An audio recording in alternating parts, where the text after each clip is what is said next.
Salut à tous les dropshippers. Aujourd'hui j'ai décidé de partager avec vous les 7 grandes étapes que j'ai mis en place sur ma boutique et qui me permettent aujourd'hui de générer assez de revenus pour pouvoir en vivre. J'ai vraiment voulu partager cette stratégie avec vous car j'ai vu qu'il y avait beaucoup de débutants sur le groupe qui me posent vraiment souvent des questions sur la mise en place d'une stratégie de A à Z.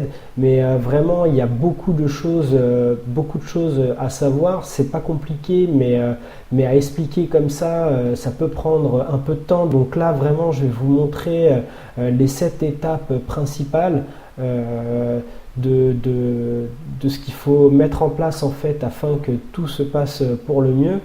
Si vous souhaitez avoir plus de détails concernant certaines de ces étapes, je vous conseille vivement de vous former, et pour cela je peux vous conseiller, j'ai des partenariats avec des formateurs, donc je peux vous conseiller des bonnes formations, pas forcément très onéreuses, et j'ai également des bons de réduction, donc n'hésitez pas à me solliciter par rapport à ça. La première, alors attendez, hop, la première étape à mettre en place et qui est vraiment cruciale, ça va être de trouver une niche de passionnés.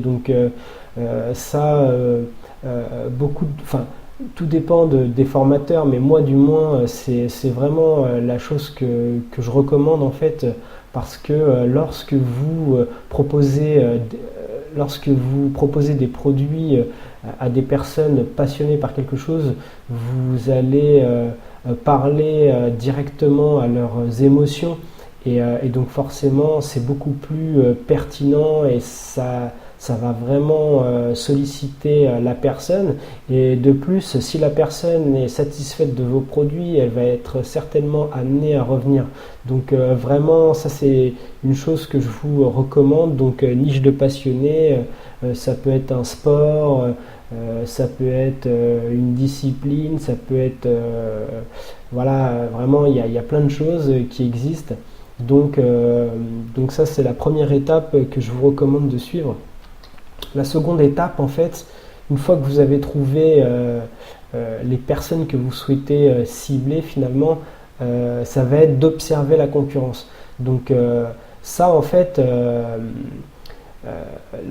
principe, ça va être de voir les boutiques qui existent déjà concernant cette communauté que vous souhaitez cibler. Et du coup de voir les produits qui se vendent déjà. Il y a une façon très simple de le voir. Ça va être par exemple de consulter d'autres boutiques Shopify, puisque vraiment Shopify c'est vraiment le type de boutique électronique adaptée au dropshipping. C'est vraiment très, très simple d'utilisation, même si il en existe d'autres. Et par exemple, vous pouvez prendre dans les boutiques Shopify traitant de la thématique de votre communauté, voir les produits, les best-sellers finalement, et par la suite faire des tests avec ces produits sur votre site. Donc ça c'est la seconde étape. La troisième étape, ça va être vraiment d'avoir une boutique qui inspire confiance à vos prospects. Voilà, c'est vraiment une étape à pas négliger, et je vous invite vivement à vous inspirer des boutiques professionnelles, du moins des boutiques qui vendent déjà beaucoup, qui ont de la renommée, etc. Vraiment essayer de s'en approcher le plus possible. Et du coup, pour ça, vous avez, il faut vraiment avoir par exemple des éléments de qualité sur votre site, comme par exemple des images de haute qualité, peu pixelisées ou pas du tout même, des logos de paiement qui vont rassurer le client, et aussi vous pouvez agrémenter votre site d'un thème qui vous permettra de le faire sortir du lot des autres sites. Donc vous avez des thèmes sur Shopify, je parle en dehors des thèmes gratuits, des thèmes payants. Vous pouvez prendre des thèmes payants de Shopify, et vous en avez également en dehors de Shopify qui peuvent être aussi moins onéreux. Donc vraiment c'est quelque chose qui peut booster vos ventes, car votre site sortira du lot et aura sa véritable identité. Donc la quatrième étape, une fois que vous avez donc votre cible, que vous avez vos produits et que vous avez une boutique qui inspire confiance, ça va être dans cette cible, trouver vraiment les personnes qui vont acheter, et pour cela il va falloir faire des tests sur Facebook par rapport à des segmentations finalement de votre cible.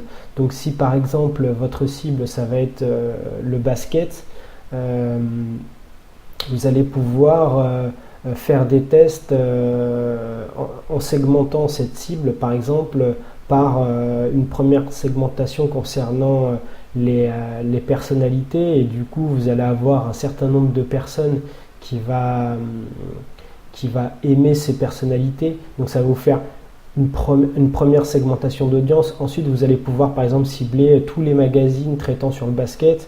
Ça va vous faire une deuxième audience. Puis par exemple des chaînes YouTube qui existent sur les pages Facebook. Donc tout ça, ce sont des exemples, mais l'idée c'est vraiment de trouver au niveau de votre cible, trouver le cœur de la cible, le cœur le plus efficace, là où il y a les gens qui seront le plus à même de vous acheter vos produits. Une fois que vous avez trouvé donc le cœur de cette cible, vous allez du coup avoir un trafic sur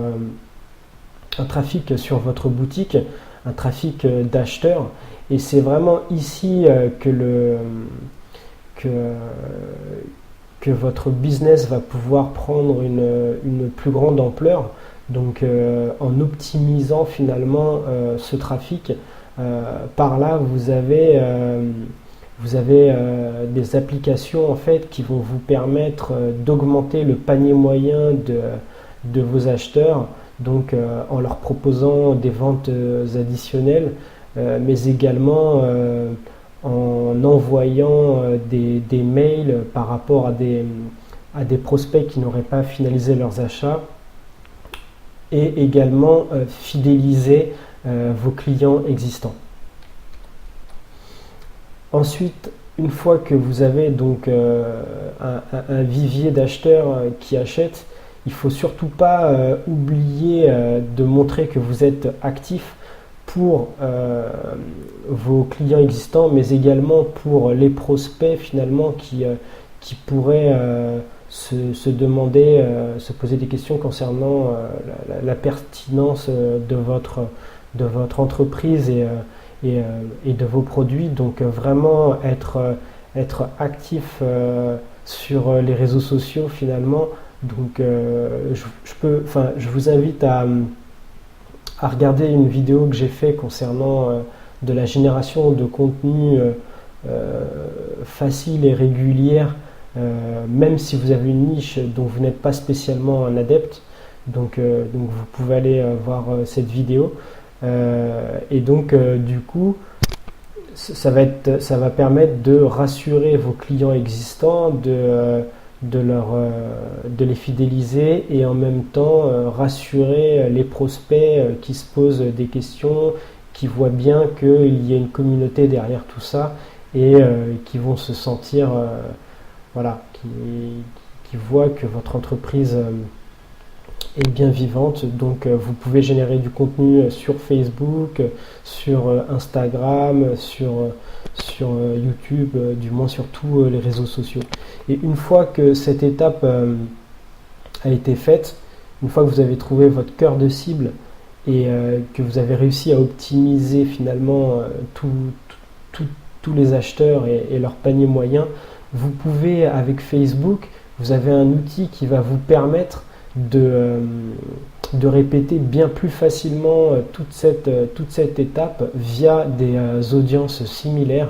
Et donc en fait cet outil va vous permettre de demander à Facebook de vous amener des nouvelles personnes, euh, des nouvelles personnes ressemblant à vos meilleurs acheteurs existants. Et donc du coup Facebook va chercher, va chercher toujours des nouvelles personnes qui ressembleront à vos acheteurs existants.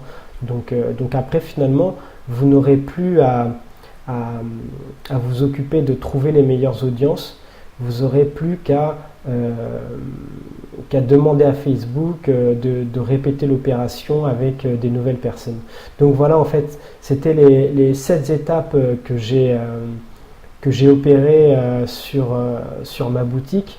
Voilà, n'hésitez pas à me dire ce que vous en pensez. Si vous voulez plus de détails, car il y a vraiment beaucoup de choses à savoir concernant chacune de ces étapes, n'hésitez pas à me poser des questions. Et puis si vous voulez une recommandation sur une bonne formation, n'hésitez pas également, je pourrais vous en recommander. Je vous dis à très bientôt, et puis je vous souhaite à tous plein de réussite.